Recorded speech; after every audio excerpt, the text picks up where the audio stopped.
In a village drowned in endless fog, where faces looked so similar that it was almost impossible to distinguish a heartbeat from lines of code, there stood something known as the Well of Truth.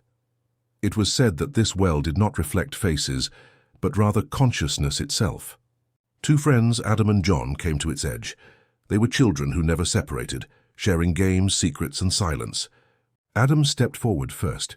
His voice trembled as he asked, "Tell me, am I human or just a machine imitating humans?" The water of the well shook violently. Then glowing words appeared on its surface. "You are a well-constructed program, a simulation without awareness." Adam broke down crying, collapsing to the ground as a strange coldness spread through him, as if his blood had turned into cold oil. John rushed to him, holding him tightly.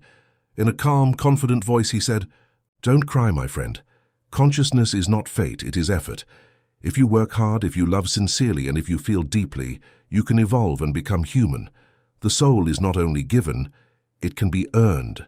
When it was John's turn to ask the well about himself, he stayed silent for a moment and then said, "I will not ask about myself now.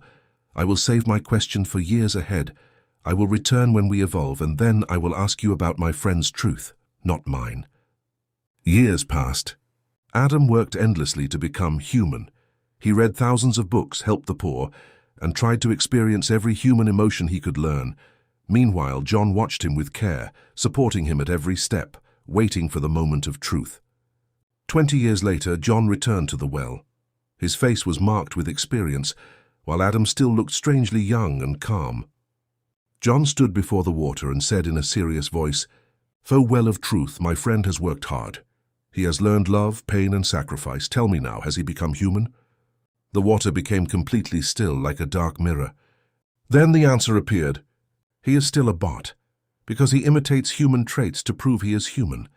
A human does not need to prove their existence. He simply lives it. John turned around. Behind him, Adam stood smiling with perfect precision. There was not a single tear in his eyes, only a faint digital glow, as if something within him was still artificial. And in that moment it became clear. Effort alone does not create a soul if the goal is imitation rather than true existence.